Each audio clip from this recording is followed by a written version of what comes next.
बड़ी खबर आपको बता दें, प्रदेश की 7 विधानसभा सीटों पर उपचुनाव और उपचुनाव वाले क्षेत्रों में चुनाव प्रचार का शोर थम चुका है।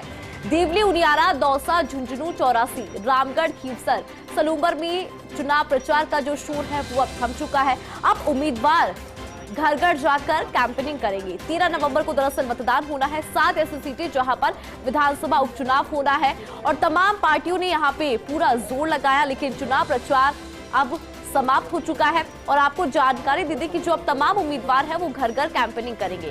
13 नवंबर को इन सीटों पर मतदान होगा। चुनावी नतीजों की अगर बात करें तो 23 नवंबर वो तारीख है जब इन सीटों का जो पूरा गुणा भाग है वो सभी के सामने आ जाएगा, यानी कि 23 नवंबर वो तारीख जब यहां पर नतीजे सामने आ जाएंगे। बड़ी जानकारी आपको दे रही है उपचुनाव को लेकर। इसी खबर पर विस्तार से जानकारी लेंगे।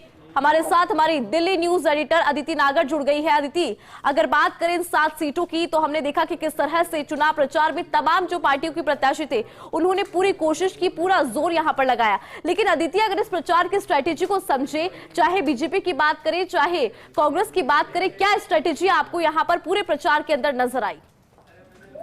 देखिए, सबसे महत्वपूर्ण बात यह है कि जिस तरीके से महाराष्ट्र का और झारखंड का चुनाव महत्वपूर्ण है, ठीक उतना ही महत्वपूर्ण राजस्थान की ये 7 उपचुनाव की सीटें हैं। और अपने को ये बखूबी पता है कि 2 महीने पहले तक ये माना जा रहा था कि राजस्थान का जो ये 7 सीटों पर चुनाव है वो केवल कांग्रेस के इलाके या वोट बैंक वाला चुनाव है।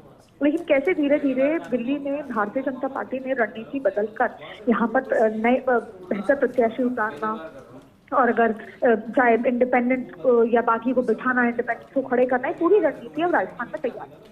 अब देखिए कि रणनीति की बात यह है कि दिल्ली, अगर भाजपा का जिक्र करें तो दिल्ली पूरी तरह, रणनीति का अगर जिक्र करें तो दिल्ली पूरी तरह लगा हुआ था और दिल्ली ने पूरा तैयारी करी। लेकिन क्योंकि मुख्यमंत्री का चेहरा है और जो 7 ही सीटें हॉट सीट है, लेकिन हॉटेस्ट सीट अगर दौसा है, वहां पर ब्राह्मण वोट का खेल है, तो मुख्यमंत्री का बहुत महत्वपूर्ण रोल है। क्योंकि हम ये नहीं भूलें कि 2024 के लोकसभा चुनाव में 11 सीटें जो कम हुई थी भाजपा के, उस परसेप्शन को तोड़ने के लिए भाजपा इन उपचुनाव में अपनी पूरी ताकत लड़ा।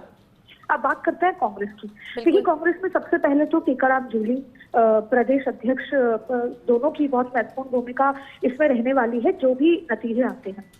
इसके साथ साथ जाहिर तौर से दिग्गज नेता हैं अशोक गहलोत, सचिन पायलट। हालांकि वो दोनों ही चुनाव से दूर रहे, चुनाव प्रचार में इतना नहीं आए। कल ही सचिन पायलट 3 जगह दौरे करके गए, जबकि दोनों का कांग्रेस में जो चेहरा है वो वोट को खींच सकता है। और कई ऐसी सीटें हैं जहां पर सचिन पायलट का वोट बैंक और सचिन पायलट गुजर वोट दिला सकते हैं।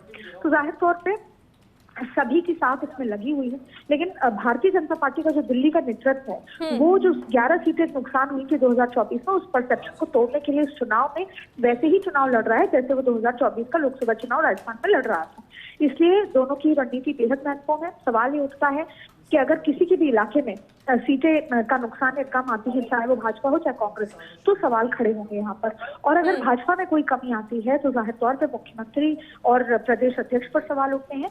वहीं अगर कांग्रेस में कहीं सीटें का इधर उधर होता है, खासतौर पर अगर बात करें देवली उनियारा का जिक्र करें तो सचिन पायलट और जो मीणा, मुरारी लाल मीणा है, तो जाहिर तौर पर उनकी, क्योंकि प्रत्याशी भी उन्हीं के हैं।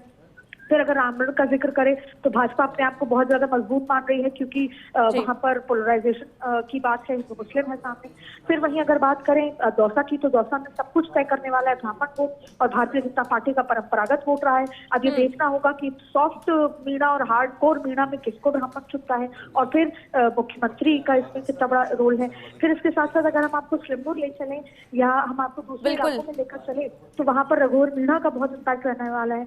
इसके साथ साथ जो सबसे महत्वपूर्ण एक सीट है जिसमें ओला परिवार का इम्पैक्ट है, तो वो भी देखना है। तो ये तमाम चीजें यहाँ पे बेहद महत्वपूर्ण है। और अब अगर देखा जाए तो कोई उपचुनाव नहीं है, चुनाव की तरह लड़ा जा रहा है। हर एक सीट, हर एक जीत के लिए महत्वपूर्ण है। और राजस्थान की 7 सीटों पर चुनाव वैसे लड़ा जा रहा है जो 11 सीटों का परसेप्शन 2024 के परसेप्शन को बदल के रख सके। इसलिए दोनों ही पार्टियों ने इसकी पूरी ताकत जुट सकी।